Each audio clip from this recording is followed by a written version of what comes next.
Hello बच्चों, कैसे हो आप सब लोग। उम्मीद है आप सब लोग बहुत अच्छे होंगे और अपने मम्मी पापा का कहा मान रहे होंगे और गुड बॉय की तरह बिहेव भी कर रहे होंगे। आज मैं आपके लिए एक बहुत ही अच्छी स्टोरी लेके आया हूँ जिसका नाम है snow white and the seven dwarfs. Snow white और सात बौने। ये स्टोरी बहुत ही अच्छी है और लास्ट में आपको एक सीख मिलेगी जिसे आप सब लोग अपने जीवन में ज़रूर उतारें और अच्छे नागरिक बने हमारे भारत देश के। तो शुरू करते हैं कहानी snow white and the seven dwarfs.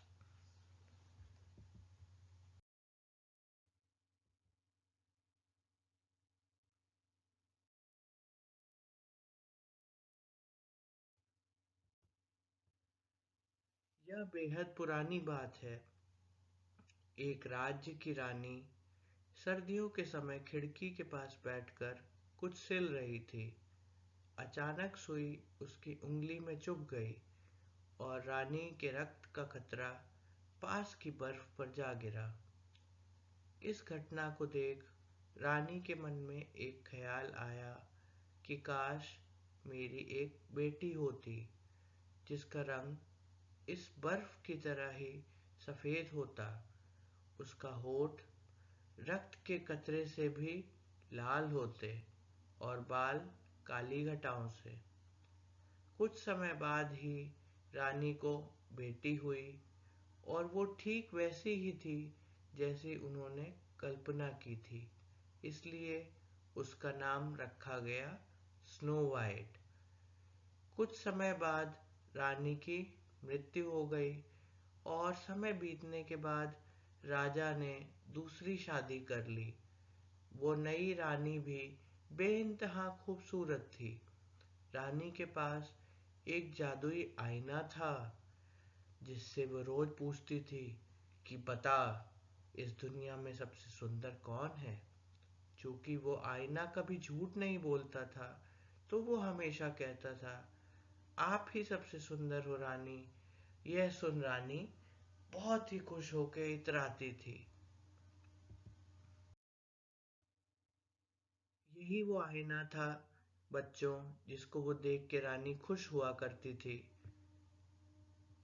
और अपने रूप को देख के फूले नहीं समाती थी।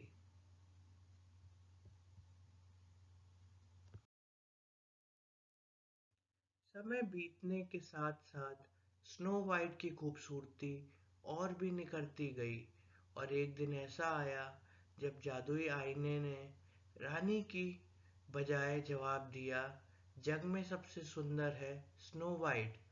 यह सुन रानी को सदमा लगा और वो स्नो वाइट से जलने लगी। रानी ने अपने सबसे खास और करीबी सिपाही को बुलाकर आदेश दिया कि स्नो वाइट को दूर जंगल में ले जाकर मार डालो। सिपाही स्नो वाइट को ले तो गया पर उसे मार नहीं पाया। मासूम स्नो वाइट पर उसको दया आ गई और उसने स्नो वाइट को रानी की असलियत बताकर उससे दूर रहने को कहा। स्नो वाइट को जंगल में जिंदा ही छोड़कर जाते समय सिपाही एक जंगली जानवर का दिल ले गया सबूत के तौर पर। स्नो वाइट यहाँ वहां भटकती रही कि तभी उसकी नजर एक छोटे से घर पर पड़ी। वो घर एकदम बच्चों के घर जैसा था। वो घर था सात बौनों का। स्नो वाइट ने देखा वहां खाना भी है, वाइन भी है। उसे भूख लगी थी। इतने छोटे छोटे बर्तन और चीजें उसे बेहद आकर्षित कर रही थी।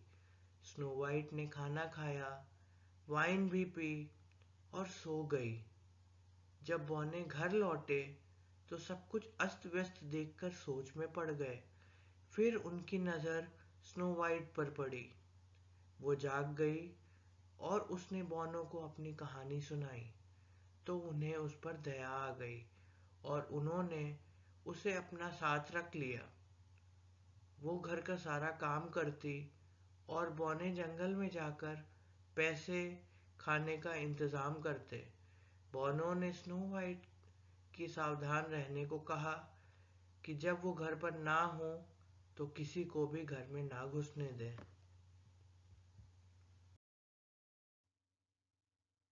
बच्चों, ये 7 बौने थे और देखिए स्नो वाइट कितनी खूबसूरत रानी थी।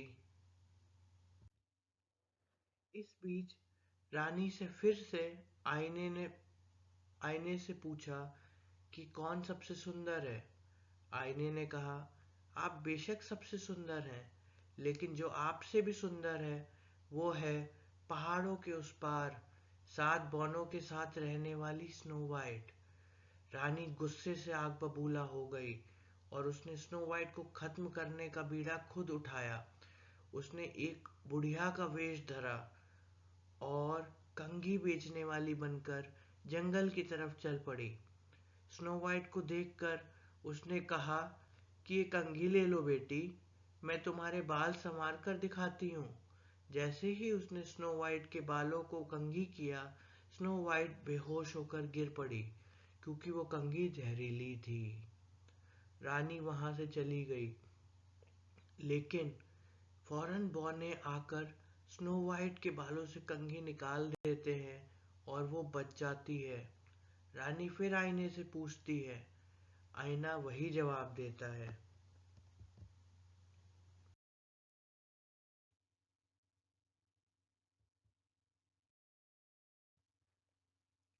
रानी फिर किसान की बूढ़ी बीवी का वेश बदलकर जाती है। वो अपनी टोकरी में जहरीले सेब लेकर जाती है। यह सब खास तौर से उसने खुद तैयार किए थे, जिसमें यह खासियत थी कि जो भी इसे चखेगा वो स्लीपिंग डेथ में चला जाएगा और इस जादुई जहरीली सेब का असर सिर्फ और सिर्फ फर्स्ट किस से ही खत्म हो पाएगा। रानी आश्वस्त थी कि स्नो वाइट को तो मरा हुआ समझकर बौनों ने दफना ही देंगे और इस तरह से वे अपने मंसूबे में कामयाब हो जाएगी। रानी स्नो वाइट से कहती है कि ये मीठे सेब हैं, तुम इन्हें खरीद लो। स्नो वाइट इस बार सतर्क थी। उसने दरवाजा नहीं खोला, लेकिन वो बार बार आग्रह करने लगी। फिर उसने एक सेब के 2 टुकड़े किए, जिसका एक टुकड़ा जहरीला नहीं था और दूसरा था। रानी ने सादा वाला टुकड़ा खाकर कहा कि देखा, इतना रसीला सेब है, मैं भी लालच नहीं रोक पा रही। स्नो वाइट को लगा यह सच कह रही है। उसने दूसरा टुकड़ा चखा, लेकिन उसे चखते ही वे बेहोश हो गई। रानी हंसते हुए चली गई, क्योंकि इस बार उसने बेहद जहरीला सेब खा लिया था, जिसका बचना स्नो वाइट के लिए बेहद नामुमकिन था।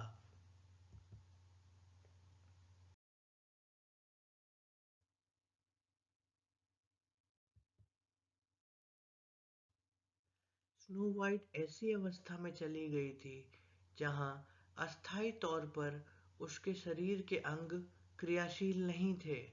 चीजें भी उसे बचा नहीं सके और उसे लगा वह मर गई।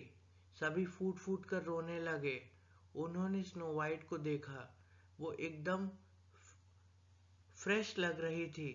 उनका मन नहीं माना कि उसे जमीन में दफना दें, इसलिए उसके लिए कांच का बॉक्स तैयार किया और उसे उसमें सुला दिया।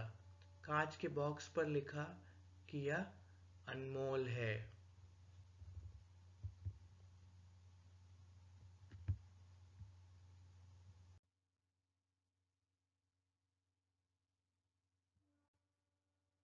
इस बीच रानी आईने से फिर से पूछती है और आईना कहता है, तुम ही सबसे सुंदर हो।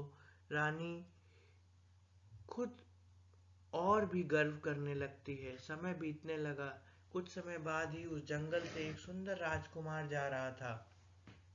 उसने स्नो वाइट को देखा और उसका दीवाना हो गया। बोनो ने भी देखा कि राजकुमारी का क्या करेगा। राजकुमार बेहद दुखी था कि जिस लड़की से मुझे प्यार हुआ वो तो जिंदा ही नहीं है। उसने कॉफिन का कांच खोला और सोचा, अलविदा करने से पहले अपने पहले प्यार को जाकर देख लूं। राजकुमार ने कांच खोला और स्नो वाइट को भावुकता में एक किस कर दिया।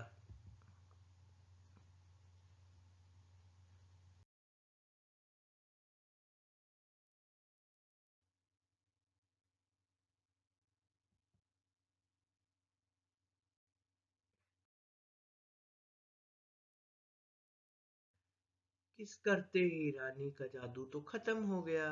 स्नो वाइट जिंदा थी। राजकुमार की खुशी का ठिकाना ना रहा। बोनो की खुशी में लहर आ गई। राजकुमार स्नो वाइट को अपने देश ले गया। वहां जाकर उन्होंने शादी की। शादी में बोनो के साथ साथ रानी को भी बुलाया गया। बोने भी बेहद खुश थे। इस बीच रानी ने आईने से पूछा कि कौन है सबसे हसीन। तो आईना ने कहा तुम हो सबसे हसीन, लेकिन तुमसे भी हसीन है वो नई रानी।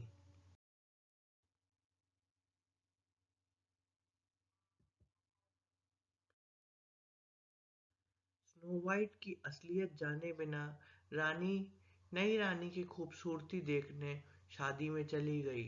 लेकिन उसे देखते ही उसके होश उड़ गए। रानी को देश निकाला दे दिया गया और स्नो वाइट राजकुमार के साथ खुशी खुशी रहने लगी। तो बच्चों, इस कहानी से हमें क्या सीख मिलती है? हमें कभी भी ईर्ष्या और षड्यंत्र नहीं करना चाहिए। ईर्ष्या और षड्यंत्र करने वाले खुद अपनी ही आग में जल जाते हैं। एक ना एक दिन उन्हें अपने किए की सजा जरूर मिलती है। इसलिए मन में किसी के लिए ईर्ष्या मत रखो और षड्यंत्र से दूर रहो। उम्मीद है बच्चों आपको मेरी story snow white and the seven dwarfs अच्छी लगी होगी। मैं आपके लिए और स्टोरीज लेके आया करूँगा।